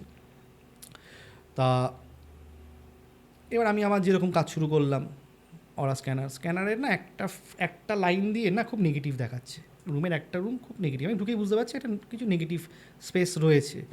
ইন দ্য মিনওয়াইল যখন আমি কাজ করছি, কাজের দিদি যিনি মাসি, ইনি বলছেন ওনাকে, ভদ্রমহিলাকে বলছে যে ম্যাডামকে বলছে, ইনি কে, দাদাবাবু কে, বলছে উনি এসছেন একটু দেখতে এসছে, বাস্তু দেখতে এসছে। বলে দিদি একটা কথা বলবো, অন্যভাবে নেবেন না, বলে দাদাবাবু যখন ওই কলিং বেলটা বাজালো না, আর যখন ঢুকলেন, আমি না শাঁখ বাজাচ্ছিলাম, আমি বুঝতে পারছি কেউ এসছে, আমার মন কিন্তু পুজোতেই ছিল দিদি, এরকম বলছে। আমি শাঁখ বাজাচ্ছি, শাঁখের আওয়াজটা এত বিকট দিদি ভাবতে পারবে না। আচ্ছা, এবার আমি সেদিনকে না কিছু জিনিস আমার সঙ্গে আস্তে আস্তে তো যা হয় ক্যারি করতে শুরু করছি, এটা খুব রিসেন্ট ঘটনা, কিন্তু খুব রিসেন্ট। তা উনি বললেন যে শাঁখ আমার প্রথমত থেমে গেল, দ্বিতীয়ত হচ্ছে কর্কশ, এরকম শাঁখ আমি নিজেই শুনিনি, এটা আমি না বললাম আপনাকে, বুঝলেন দাদা। এবারে আমি শুনলাম, আমি বুঝলাম, আর ওনার ইন্টারেস্টকে বেশি ওই সময় আমি মানে যদি আমল দিতাম তাহলে উনি আরও হয়তো অনেক বেশি কিছু বলে ফেলতেন। আমি ঠিক আছে আমি দেখছি বলে নিজের কাজটা শুরু করলাম। এবার ওই যে মিটার দিয়ে দেখছি, ইএমএফ মিটার দিয়ে দেখছি বিভিন্ন জায়গায়, ওনাদেরও কিন্তু এটাও কমন যে নর্থ ইস্টে বাথরুম। আচ্ছা, নর্থ ইস্টে বাথরুম ঢুকেই প্রথমেই বললাম যে তো আপনি এখানে গন্ডগোল করে আছেন, আপনার ভয় কোন জায়গা, আমি জিজ্ঞেস করলাম আপনার ভয় কোন ঘরটা লাগে, ঘরটায় নিয়ে গেল, সেই ঘরটা বেডরুম আছে, সাউথ ওয়েস্টেরই ঘর, মানে সাউথ ওয়েস্টেরই সাধারণত মাস্টার বেডরুম হয়, তো মাস্টার বেডরুমে ওরা শোয়ে টোয়ে ঠিকই আছে। এবার মিটার দিয়ে দেখছি আমি একটা জায়গায় গিয়ে লক হচ্ছি, ওই বেডের কাছে মিটার দেখছি রিডিং হাই দেখাচ্ছে, ওয়াইফাই খুঁজছি, আচ্ছা বাড়ির পুরো সুইচ অফ করে দিলাম, পুরো মিটার ডাউন করে একদম যাতে কোনো কানেক্টিভিটি নেই, বললাম মোবাইলটাকেও কিছুক্ষণের জন্য বন্ধ রাখুন, সব একদম জিরো। আচ্ছা, এবার মিটার যা হয় আগের যে মিটারগুলো দেয়াল ফেলা যে মিটার যতক্ষণই দেখাচ্ছিলো সেই রিডিংও অফ হয়ে গেলে এখন একটাই ঘুরছে লাস্টটায়। কিন্তু একটা জায়গায় গিয়ে গন্ডগোল করছে, সেটা হচ্ছে বেড, খাট। আচ্ছা, ওই খাটটায় গন্ডগোল হচ্ছে, দুবার মানে 2 পয়েন্ট উঠছে, 3 পয়েন্ট উঠছে, খুব দুর্বল কিন্তু উঠছে। আমি খাটের তলায় গেলাম, খাটের তলা পরিষ্কার, আমি বলছি পাশে কেউ থাকে, বলে না আর তো পাশে কিছু নেই, এটার পর অনেকটা গ্যাপ দিয়ে একটা বারান্দা হয়ে তারপর আরেকটা বিল্ডিং, মানে একটা ফ্ল্যাট সিস্টেম। দেয়ালে দেয়ালে দেখছি কোনো কানেকশান নেই, কিচ্ছু নেই যেটা যে আমার কিছু কানেকশান দেবে, আর জায়গাটা পুরো মিডলে হচ্ছে। আমি খাটের ওপরই মানে ইএমএফটা রাখছি, বারবার রিডিং দিচ্ছে, দরজাটা বন্ধ করলাম, বার করে দিলাম। এবার তো প্রশ্ন উত্তর চললো, একদম। বারবার কানেক্ট করার চেষ্টা করছি, প্রথম দিকে আসছে না। খুব দুর্বল সোল ছিল, মানে ওই সোলটা খুব একটা যে বিশাল পাওয়ারফুল বা খুব নেগেটিভ সেটা নয়, কিন্তু একটা সোল ছিল। আমি আবার বেরোলাম রিকনফার্মেশনের জন্য যে অন্য কোথাও এই জিনিসটা হচ্ছে কি না। আবার দেখলাম, আমি খুব মানে এক জায়গায় থেকে থাকি না, কারণ স্পিরিটও কিন্তু না একটু তো ভয় পাবে কি হয়েছে, কেন হচ্ছে, আমার এই রুদ্রাক্ষ বলো বা ভেতরে কি আছে না আছে, তারও তো ডিস্টার্ব হচ্ছে, সে তো ওখানে বসে আমার জন্য উত্তর দেবে না, তাই না? তা কিছু জিনিস আমাকে আবার আরেকটা অন্য জায়গায় যেতে হলো, কোনো রিডিং পাচ্ছি না। তারপরে আবার ওই বেডের কাছে গিয়ে আমি বেশ মানে একদম জোর রেখে ঈশ্বরের নাম নিয়ে প্রশ্ন উত্তর শুরু করলাম, এবং বুঝলাম যে খাটে কিছু একটা কানেক্টেড রয়েছে, কিছু একটা এনার্জি রয়ে গেছে। এবার ওনাকে প্রশ্ন আমি করলাম বেরিয়ে এসে যে আচ্ছা আপনি তো এটা বললেন সেকেন্ড হ্যান্ড ফ্ল্যাট, এই প্রোডাক্টগুলো মানে এইগুলো কি ফার্নিচারগুলো কি সেকেন্ড হ্যান্ড? বলে না না, এই ফার্নিচারগুলো তো মানে না বলে দিয়েছে, প্রথমেই না বলে দিয়েছে। তা আমার সন্দেহ দূর হচ্ছে, আমি ভেবে দেখুন তো কোনো কিছু কি, ও হ্যাঁ খাটটা আর ওপরে যে শেলফগুলো ওগুলো আগের মানে মালিক আর ভাঙেনি, আমিও ভাঙতে দিইনি। আচ্ছা, বাহ, দারুণ কাজ করেছেন, আপনি খাটটাকে এবারে ফেলে দিন। বলে ফেলে দেবো মানে? না আপনি তো কেনেননি। বলে এটা তো আমি, এটা তো দামও নাকি নিয়েছে। না স্যার দাম ফাম তো নেয়নি, তাহলে কেনেননি, তাহলে মায়া কিসের, এটাকে সরিয়ে দিন, একটা গণ্ডগোল আছে। এটা থেকে আমি, এবং এটা থেকে আমার কি হলো, গন্ডগোলটা কীরকম গণ্ডগোলটা হয়েছে এইখানে, আগে হাজব্যান্ড ওয়াইফ ছিলেন, তার সঙ্গে একজন বয়স্ক মা বাবা ছিলেন, বাবা ছিলেন। বাবা কিন্তু মারক রোগেই মারা গেছেন। নর্থ ইস্টের বাথরুম, অঙ্গগুলো মিলছে দেখো, হ্যাঁ হ্যাঁ হ্যাঁ, নর্থ ইস্টের বাথরুম, বাবা মারক রোগে মারা গেছে। আচ্ছা, উনি আমাকে এই ভদ্রমেলা খালি বলছে, যিনি এখন প্রেজেন্ট, বলছে যে যিনি আগের যে মানে মালিক ছিল, সে বলছে এই জায়গাটা আমার হাজব্যান্ডের খুব প্রিয় জায়গা, এখানটা জানলা দিয়ে খুব হাওয়া বেরোয়, ও এখানটা বসে কাজকর্ম করতো, মানে খুব প্রিয় জায়গা। আমি এটা শোনার পরে বললাম এটা প্রিয় জায়গা হতে পারে, কিন্তু যে জিনিসটা রয়ে গেছে সেটা ওনার প্রিয় মানুষের, মানে আগের মালিকের, যিনি আগের মালিকের। এটা থেকে আমি একটা জিনিস বুঝলাম, এবং আরেকটা জিনিস আমার কেস স্টাডির মধ্যে অ্যাডও হলো, এনার্জি কিন্তু কোনো প্রোডাক্টের সঙ্গে না লেগে থাকতে পারে। এটা আমি বহু বইতে দেখেছি, বহু হিস্ট্রিতে বহু দেখেছি, কিন্তু আমার সঙ্গে এটা আমার এই অভিজ্ঞতা যেটা বলেন এইটা আমার সঙ্গে ঘটে গেল। তা খাটটা সরিয়ে দেওয়ার পরে আমি বাস্তুপুরুষের পুজো করিয়েছি। আমি বললাম আগে খাট সরবে, তারপরে বাস্তুপুরুষের পুজো হবে। এইখানে পুজো পার্বণ করে আমি আগে আমি বলবো যে ওইসব করে লাভ নেই, এবং সত্যি কথা বলতে তারা একদম ভালো আছে। আচ্ছা, এটা কি মানে তোমার মনে হয় বৃদ্ধ ভদ্রলোকের স্পিরিটটাই ওটার সঙ্গে যতদূর সম্ভব কিছু একটা এনার্জি ওখানে রয়ে গেছে, আর সেটা ওনার মায়া হতে পারে, সেটা ওনার এই মানে প্রিয় বস্তুর সঙ্গে কানেক্ট হয়ে থাকা, এটাই কি মায়া? এটাই মোহ। এটা মায়া, এটা মোহ। আচ্ছা, এটাই মায়া, এটা মোহ। এবং আমি একটা অদ্ভুত ব্যাপার দেখেছি, মানে সবসময় যে সোনা দানা, হ্যাঁ, টাকা কড়ি তার সঙ্গে অ্যাটাচড হয়ে আছে তা কিন্তু যক্ষের ধন বলে না, যক্ষ আগলে রাখে। মানে নর্মাল একটা পেন বা একটা অ্যাস্ট্রে বা যেই চেয়ারটায় উনি বসতেন, হ্যাঁ, বা যেখানে বসে উনি একটা ধরো ইজি চেয়ার বা রকিং চেয়ারে বসে বই পড়তেন, সেই চেয়ারটার প্রতিও উনি অ্যাটাচড হতে পারেন। এবং আবার অনেক অফিসে শুনেছি যে পার্টিকুলার কোনো একজন কর্মী, তিনি হয়তো অফিসটাকে খুব ভালোবাসতেন, কাজটাকে ভালোবাসতেন, হঠাৎ করে মারা গেছেন, মানে আনন্যাচারাল ডেথ বিশেষ করে, তাকে কিন্তু অনেকে ওই যে চেয়ারটা ফাঁকা হয়ে গেল, ওই যে ওয়ার্ক ডেস্কটা যেখানে উনি কাজ করতেন, ওই জায়গাটা ফাঁকা হয়ে গেল, ওই জায়গাতে কিন্তু অনেকে আবার ওনাকে ফিল করেছেন, এরকমও আমি শুনেছি। এটাও হয় 100% হয়। প্রচণ্ড আকর্ষণ, প্রচণ্ড মায়া, উনি বিশ্বাসই করতে পারছেন না যে আমি এই জগতে নেই, আমি নেই, এই জগতে নেই, বিশ্বাসই করতে পারছে না। এনার্জিটা এতটা পাওয়ারফুল। কিন্তু আমি শুরুতেই বললাম না, এই কেসটাতে কিন্তু খুব নেগেটিভ, অত হাইপার এনার্জি নয়, খুবই দুর্বল, মানে খুবই নর্মাল লাগছে, কিন্তু ছিল। এবারে ওনাদেরও বলে এসেছিলাম যে নর্থ ইস্টে যেহেতু এরকম ঘটনা ঘটেছে, তো এরকম ভবিষ্যৎ হওয়ার থেকে হয় নর্থ ইস্টের বাথরুমটা কেটে এখানে একটা অপশান আছে, ওই ওয়েস্টের দিকে একটু ওয়েস্ট নর্থের দিকে একটু খোলা ছিল। এখানটা বারান্দার জায়গাটা আপনারা যদি করে নেন ভালো, আর আদারওয়াইজ এটাও সেল করে দিন। আপাতত প্রথমে তো ইনিশিয়ালি আমাকে এই যা হয় আর কি, আমাদের এই কিছু ব্লকেজ দিয়ে করে ব্লক করে আসতে হয়, সেগুলো করে এসে তারপরে উনি করেছেন। তো এই ঘটনাগুলো ঘটে। যাই হোক, আজকে অনেক কিছু জানতে পারলাম। তবে এই বিষয়গুলো নিয়ে আলোচনা করলে মানে মনে হয় ওই মানে শেষ হয়েও না, শেষ হলো না। এটা শেষ নেই, এই ঘটনাগুলো শেষ তো তাই আশা রাখছি আবারও তোমাকে পাবো এই নিশ্চয়ই। আলোচনায়। তা আপনাদের কেমন লাগলো আপনারা অবশ্যই জানাবেন।